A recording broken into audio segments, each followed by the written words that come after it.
नमस्कार विद्यार्थियों, बीए अंतिम वर्ष के लिए हम बात कर रहे थे आधुनिक काव्य संग्रह में अपने कवि सुदामा पांडे धूमिल की बात चल रही थी और उनकी दो कविताओं के बारे में हमने पिछली कक्षा में चर्चा की थी, मोचीराम और दूसरी प्रौढ़ शिक्षा। आज धूमिल से संबंधित एक परीक्षा की दृष्टि से महत्वपूर्ण प्रश्न हम लेते हैं और उस प्रश्न का उत्तर क्या होगा, किस तरीके से अगर परीक्षा में धूमिल से संबंधित प्रश्न पूछा जाता है तो कैसे आपको उसका उत्तर लिखना है, वो बात हम आज की कक्षा में करते हैं। पहले हम प्रश्न देखते हैं। कवि धूमिल, जिनका पूरा नाम है सुदामा पांडे, धूमिल की काव्यगत विशेषताओं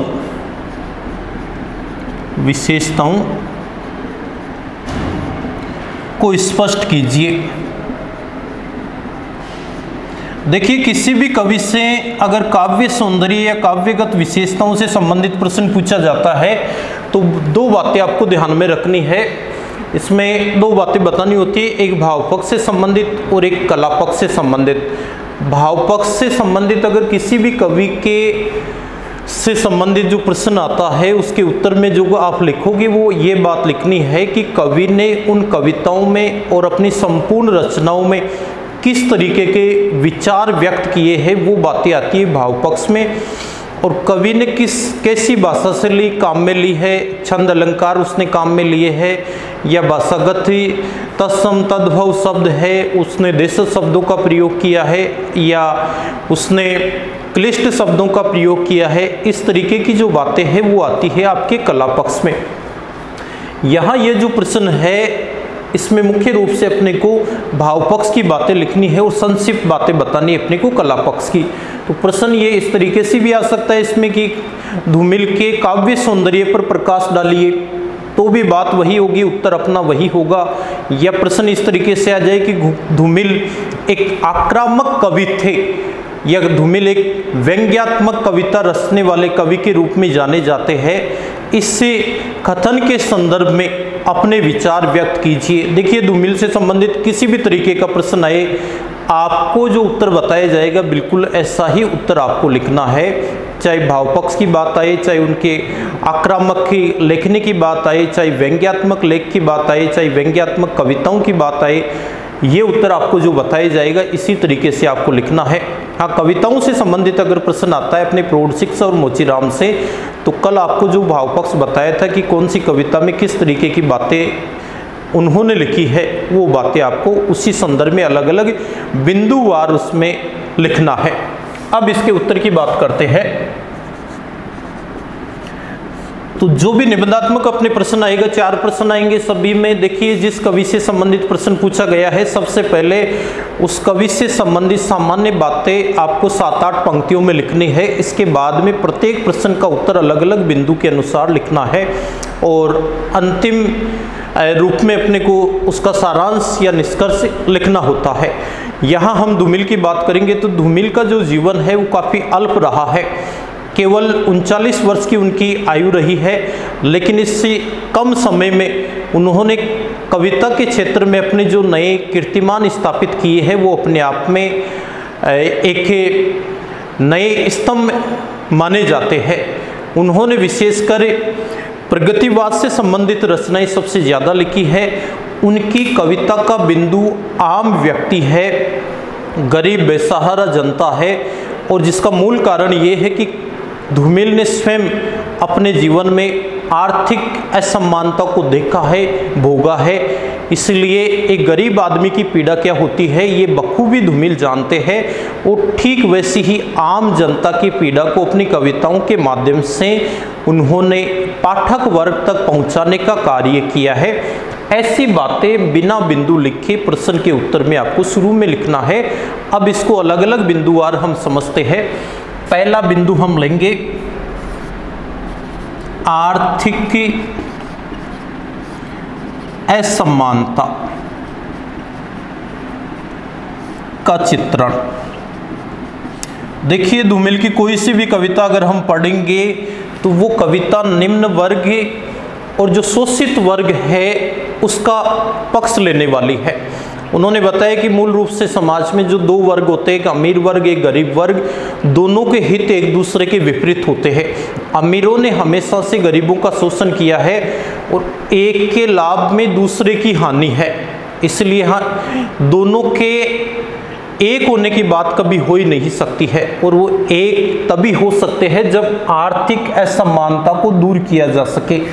अर्थ की दृष्टि से, धन की दृष्टि से गरीब और अमीर दोनों अगर बराबर हो जाएंगे तो फिर दोनों के बीच में जो भेद है वो स्वतः ही समाप्त हो जाएगा, क्योंकि स्वयं सुदामा पांडे ने धनाभाव झेला है, इसलिए गरीब की पीड़ा को वो अपनी कविताओं के माध्यम से उजागर करते हैं और ये बताने की कोशिश करते हैं कि सत्तापक्ष को हमेशा गरीब के हित में ही कार्य करना चाहिए। लेकिन शासन सत्ता के जो लोग हैं वो भी गरीब की तरफ बिल्कुल भी ध्यान नहीं देते। केवल चुनाव के समय जब उन्हें जनता का वोट लेना होता है उस समय वो जनता के बीच में आते हैं और फिर जनता से किए हुए वादों को भूल जाते हैं।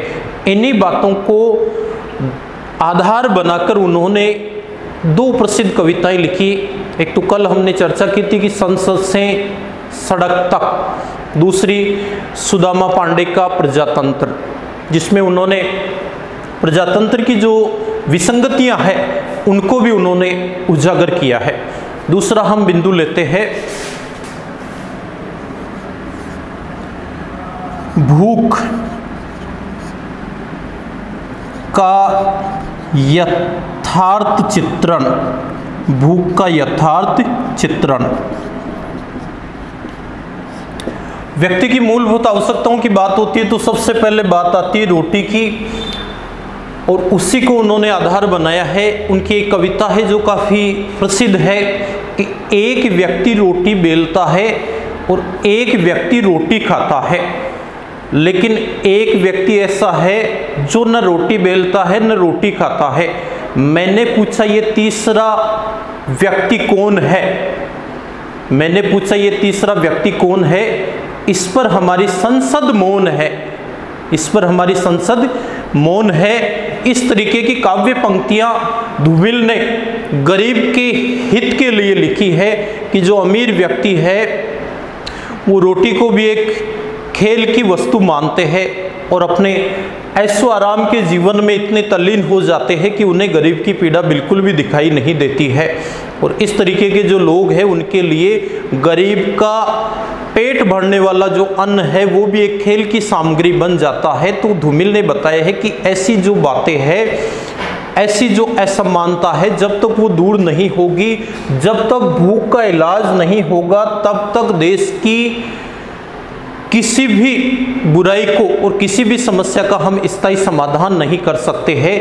अगर व्यक्ति के पेट में अगर अन्न होगा तभी वो देश हित की और स्वयं के हित की, दूसरों के हित की बातें सोच पाएगा। अब तीसरा हम बिंदु लेते हैं बेरोजगारी। बेरोजगारी की समस्या का वर्णन। देखिए, बेरोजगारी की समस्या ये सुदामा पांडे के समय भी थी, आज भी है, आने वाले समय में भी रहेगी। तो हमारे देश की सबसे बड़ी जो समस्या है वो है पढ़े लिखे लोगों को रोजगार देने की। जब तक कि पढ़े लिखे लोगों को इच्छित रोजगार नहीं मिलेगा तब तक देश के जो हालात है वो बद से बदतर होते जाएंगे।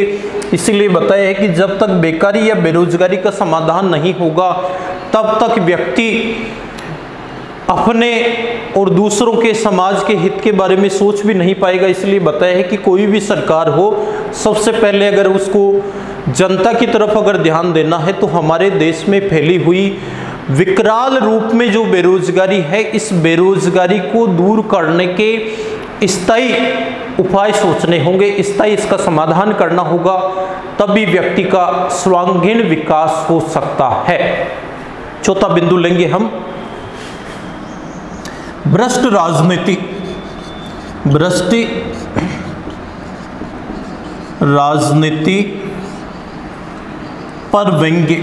देखिए, वैसे तो धुमिल की हर एक कविता व्यंग्यात्मक रूप में लिखी गई है, लेकिन कुछ हमारे देश के ज्वलंत मुद्दे ऐसे हैं जिनके ऊपर उन्होंने अपना कटाक्ष, अपना व्यंग्य काफ़ी, उसकी जो धार है वो काफ़ी तेज की है।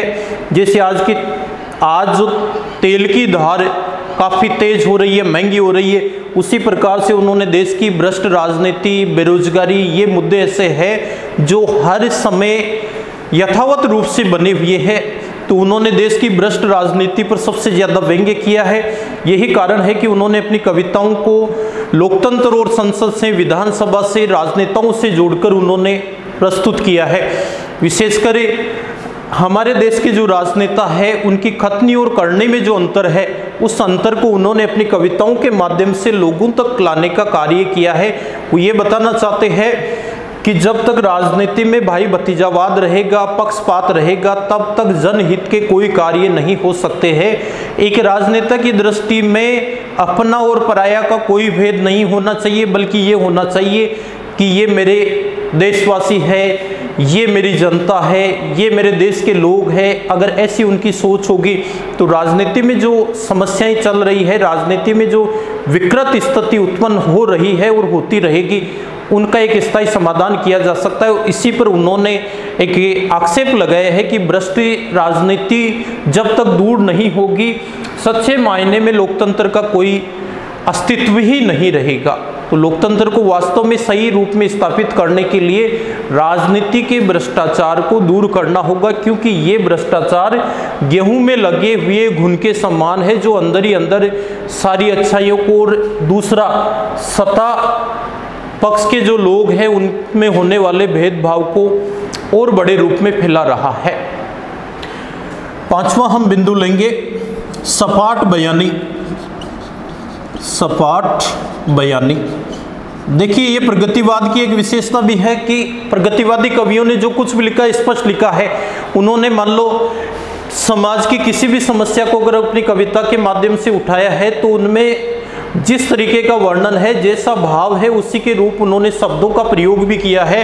उन्होंने हमारे देश में जो अनैतिक जो व्यवहार है, व्यभिचार है, उनके ऊपर भी काफ़ी दमदार कविताएं लिखी है। विशेषकर सपाट बयानी में इनकी कविताओं की हम ये कह सकते हैं कि कविताओं में इन्होंने जो शब्द लिखे हैं, हम न केवल शब्द बल्कि एक एक वर्ण के इन्होंने एक एक पंक्तियां लिखी है। उदाहरण के लिए एक शब्द हम लेते हैं, जैसे इनकी कविता का शब्द लेंगे हम अदालत, तो इसमें केवल एक वर्ण एक काव्य पंक्ति में लिखा है।